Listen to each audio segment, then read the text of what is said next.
이사님 급합니다. 전무가 문을 열고 들어왔습니다. 베트남 법인 증설권인데 이사회가 사흘 앞당겨졌습니다. 서류 뭉치를 받았습니다. 투자 금액 350억. 펼쳤습니다.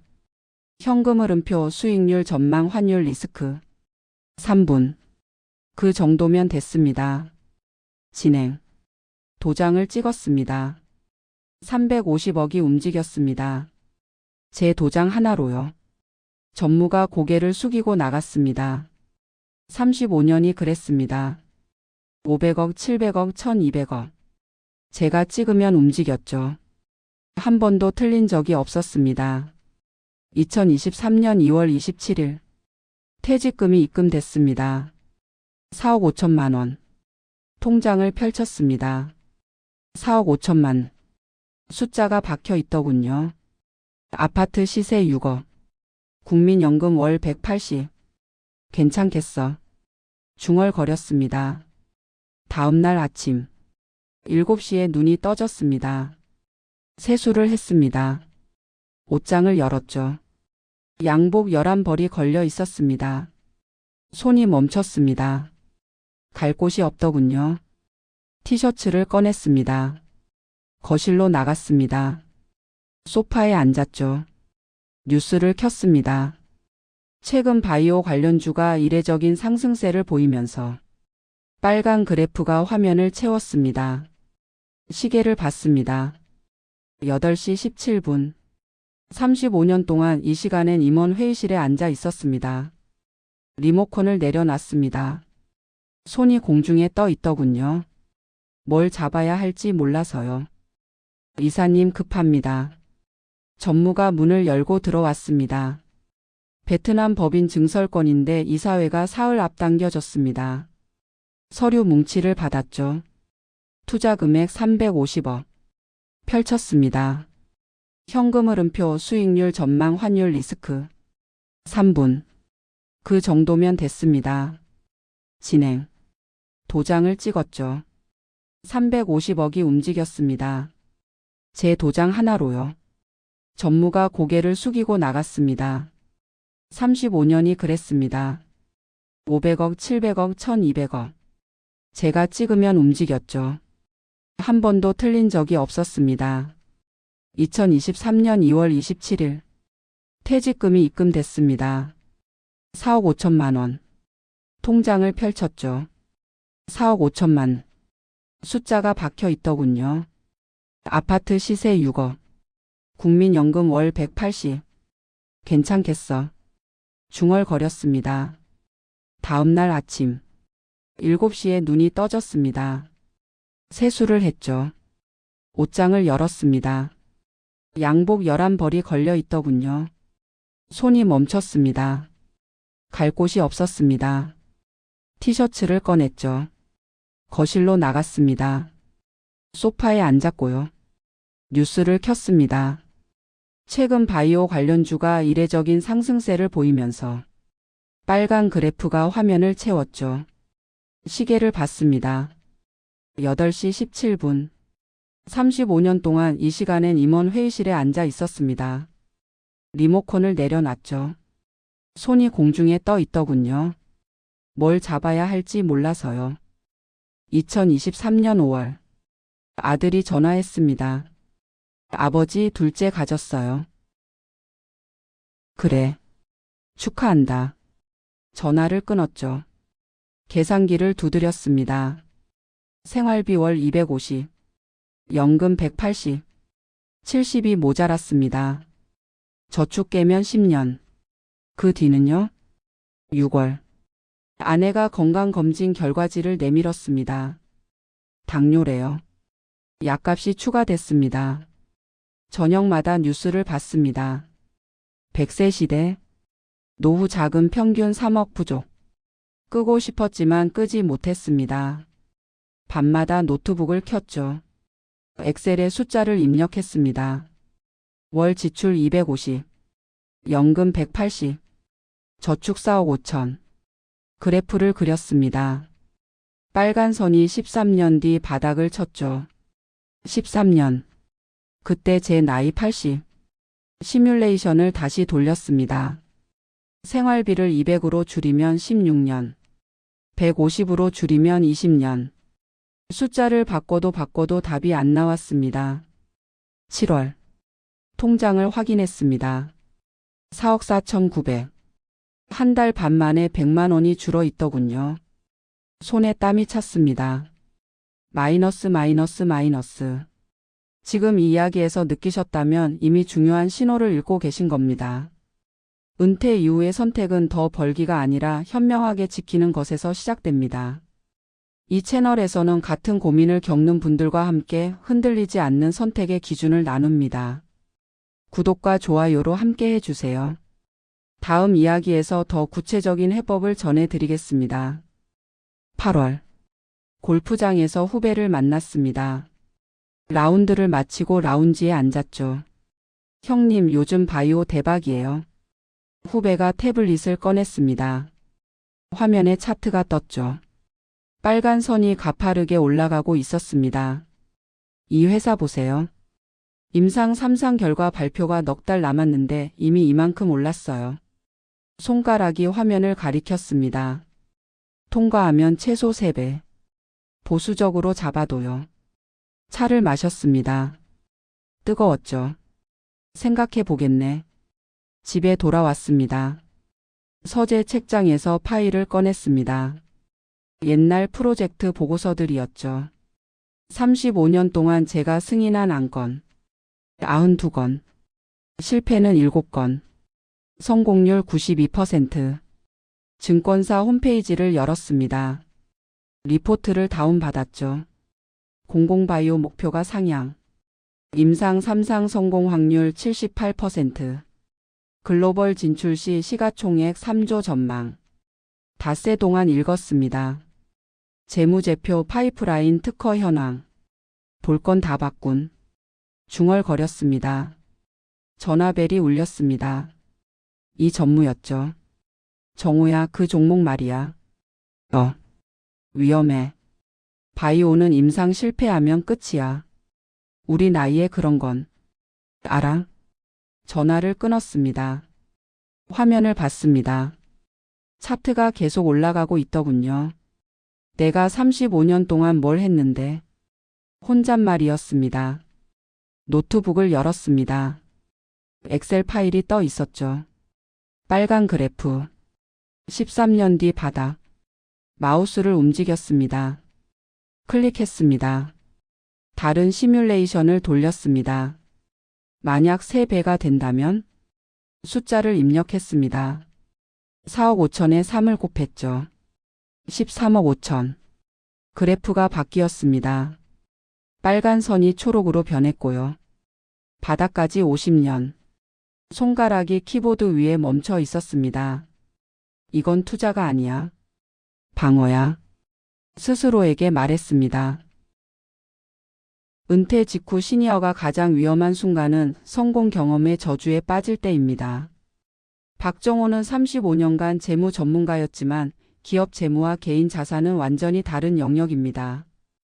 기업은 실패해도 재기할 수 있지만 67세 개인의 전재산 손실은 복구 불가능합니다. 2025년 현재 66세 이상. 빈곤율 39.7% OECD 1위의 핵심 원인이 바로 고령기 고위험 투자입니다. 전문가들은 만 65세 이후에는 자산 분리기가 아닌 자산 지키기로 전환해야 한다고 강조합니다. 특히 전재산의 80% 이상을 단일 자산에 투자하는 것은 과거 경험과 무관하게 파산으로 가는 지름길입니다. 9월 13일 오전. 은행에 갔습니다. 담보대출 상담 받으러 왔습니다. 직원이 서류를 내밀었죠. 아파트 시세가 6억이시니까 최대 3억 5천까지 가능합니다. 3억 5천으로 하겠습니다. 서류에 도장을 찍었습니다. 배우자분 동의서도 필요한데요. 집에 있습니다. 제가 가져올게요. 거짓말이었습니다. 집에 돌아왔습니다. 아내는 마트에 간다고 나갔죠. 서재로 들어갔습니다. 도장을 꺼냈고요. 동의서에 아내 이름을 썼습니다. 도장을 찍었죠. 손이 떨리지 않았습니다. 은행으로 돌아갔습니다. 서류를 냈습니다. 3일 정도 걸립니다.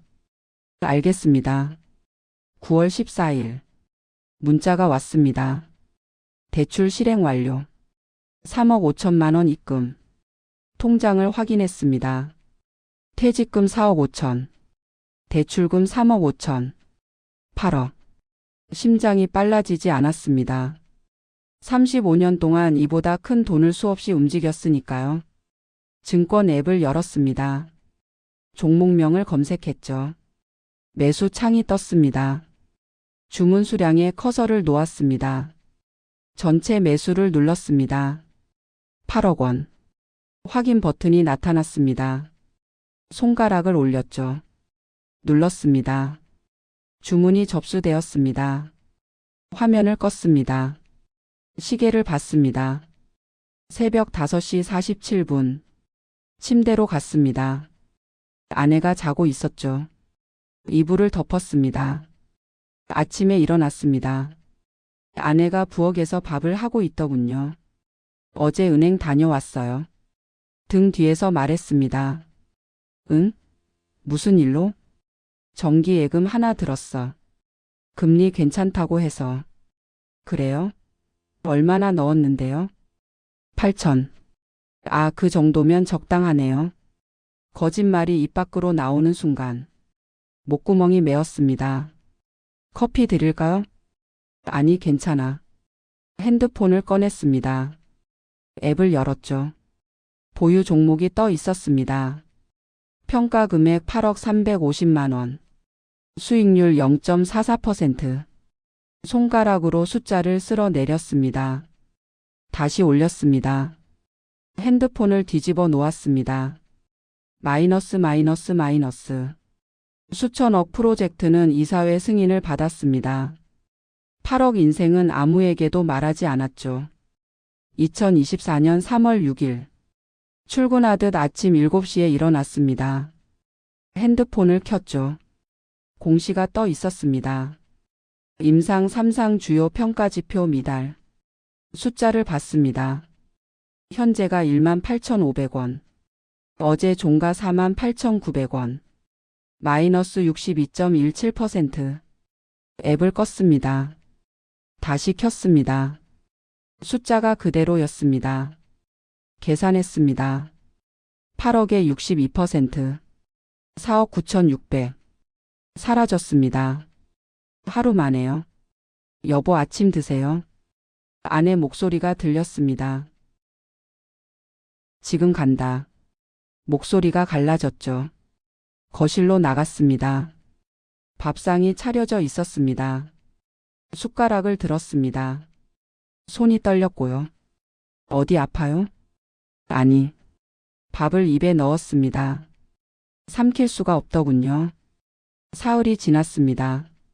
현재가 14,200원. 일주일이 지났습니다. 현재가 11,800원. 반등할 거야. 혼잣말을 했습니다. 매일요? 4월이 지나갔습니다. 5월도 지나갔죠. 6월. 현재가 9,300원. 손절 버튼을 눌렀습니다. 아니, 누르려고 했습니다. 손가락이 움직이지 않았습니다. 여기서 팔면 끝이야. 스스로에게 말했죠. 7월 16일. 추가 공시가 떴습니다. FDA 승인 절차 중단. 시가의 매도 물량이 쏟아졌습니다. 현재가 5,800원. 마이너스 88.14%. 계좌를 확인했습니다. 평가 금액 9,488만 원. 8억이 9,480만 원이 됐습니다. 7월 23일. 문자가 왔습니다. 대출 연체 30일 경과. 즉시 상환 요구. 전화가 왔습니다. 고객님, 담보대출 연체금이. 알고 있습니다. 끊었습니다. 8월. 등기 우편이 왔습니다. 빨간 글씨가 보였죠. 부동산 임의 경매 개시 결정 통지서. 봉투를 들었습니다. 손에서 떨어졌습니다. 주웠습니다. 또 떨어졌고요. 거실 테이블에 놓았습니다. 퇴근 시간. 현관문이 열렸습니다. 아내였습니다. 테이블을 봤죠. 멈췄습니다. 봉투를 집었습니다. 뜯었습니다. 서류를 꺼냈고요. 읽었습니다. 고개를 들었습니다. 저를 봤습니다. 이게 뭐예요? 대답할 수가 없었습니다. 이게 대체 뭐냐고요? 소리였습니다. 40년 결혼 생활에서 처음 듣는 소리였죠. 담보대출? 3억 5천? 경매? 서류가 바닥에 떨어졌습니다. 당신이 뭘 한 거예요? 입이 열리지 않았습니다. 말을 해요. 대체 우리 집이 왜? 미안해. 그 말밖에 안 나왔습니다. 아내가 주저앉았습니다. 울지 않았습니다. 그냥 앉아 있었죠. 전화벨이 울렸습니다. 아들이었습니다. 아버지, 엄마한테 전화했는데 안 받으시네요. 아버지? 민수야. 왜요? 무슨 일 있어요? 집에 좀 와봐라. 1시간 뒤. 아들이 왔습니다. 서류를 봤습니다. 이게 말을 잇지 못했죠. 아버지, 이거 진짜예요? 고개를 끄덕였습니다. 대출금은요? 어디 쓰신 거예요? 투자. 투자요? 무슨 투자를 3억 5천씩이나. 됐다, 민수야. 아내가 말을 잘랐습니다. 엄마, 이거 어떡해요? 아버지, 연금으로는 내가 어떻게 할 수 있는 일이 아니야. 그냥 가. 엄마. 가라고. 아들이 나갔습니다. 그날 밤 아내가 안방으로 들어갔습니다. 문을 잠갔습니다. 딸깍 소리가 들렸죠. 40년 만에 처음이었습니다. 2025년 1월 13일. 아파트가 경락됐습니다. 2월 말까지 나가야 했습니다. 짐을 쌌습니다. 많지 않았습니다. 아내는 아들 집으로 갔습니다. 같이 안 가실 거예요? 며느리가 물었죠. 아니야. 나는 괜찮아. 아내가 대답했습니다. 저를 보지 않더군요. 2월 28일. 이사 트럭이 왔습니다. 짐을 실었습니다. 원룸이었습니다. 월세 50만 원. 보증금은 500. 통장에 남은 돈으로 겨우 냈습니다. 문을 닫았습니다. 혼자였습니다. 지금은 2025년 12월입니다. 원룸에 산지 10달째죠. 매일 7시에 눈이 떠집니다. 35년 습관이니까요. 일어나서 세수를 합니다. 거울에 낯선 얼굴이 비치더군요. 창가에 앉습니다. 저 멀리 아파트 단지가 보이죠. 제가 살던 곳입니다. 이젠 남의 집이고요. 국민연금으로 삽니다. 월 180만 원. 월세 50을 내면 130이 남습니다. 마트에 갑니다. 계산대 앞에서 총액을 봅니다. 장바구니에서 물건을 빼기도 하죠. 35년 동안 수천억의 도장을 찍던 손이 이제 2,000원짜리 라면을 고민합니다. 명절이 무섭습니다. 아들한테 전화가 옵니다. 아버지. 바빠. 끊어버립니다. 손주 얼굴을 볼 자격이 없으니까요. 아내한테 가끔 문자를 보냅니다. 건강하지? 네. 그게 전부입니다. 40년을 함께 산 사람과 이제 한 글자로 대화합니다. 밤마다 천장을 봅니다. 왜 혼자 결정했을까? 답은 압니다. 제가 제일 잘한다고 믿었으니까요. 350억, 700억, 1200억. 제가 찍으면 움직였습니다. 한 번도 틀리지 않았죠. 그래서 8억도 혼자 할 수 있다고 생각했습니다. 아내한테 말하면 반대할 거라고 생각했고요. 이 전무 말은 늙은이 걱정이라고 무시했습니다. 혼자 결정했습니다. 혼자 도장을 찍었죠. 가족을 망가뜨렸습니다. 어제 마트에서 누가 저를 쳐다봤습니다. 옛날 회사 사람 같았죠. 고개를 돌렸습니다. 오늘도 7시에 일어났습니다. 창밖을 봅니다. 제가 살던 아파트에 불이 켜져 있습니다. 누가 아침을 먹고 있겠죠. 누군지 모릅니다. 알고 싶지도 않습니다. 박정호의 사례는 낙관 편향과 매몰 비용 오류가 결합된 전형적인 고령 투자 실패 케이스입니다. 임상 실패 발표 직후 손절했다면 손실은 3억 수준에서 멈췄지만 내 판단이 틀릴 리 없다는 과신이 손실을 8배 확대시켰습니다. 법률적으로 배우자 동의 없는 부동산 담보대출은 가족관계 파탄의 법적 근거가 됩니다. 2025년 가사소송 통계에서 은퇴 후 재산 손실이 황혼이혼 사유 2위에 올랐습니다. 경제학적으로 만 67세 자산 손실은 복구 불가능 지점입니다. 노동 능력도 신용도 시간도 없습니다. 전문가들은 고령기 투자 원칙을 강조합니다. 전 재산의 10% 이상 단일 투자 금지, 가족 합의 없는 담보대출 금지. 손실 20% 시점 무조건 손절. 책임감이 강한 사람일수록 실패를 인정하는 타이밍이 늦어집니다. 그것이 가장 큰 비극입니다. 오늘 제 이야기가 당신의 고단한 하루의 작은 위로가 되었을까요? 제가 당신의 따뜻한 말동무가 되어 늘 이곳에서 기다리겠습니다. 내일 이 시간에 제가 가장 먼저 당신을 찾아뵙겠습니다. 오늘도 참 고생 많으셨습니다. 건강하십시오.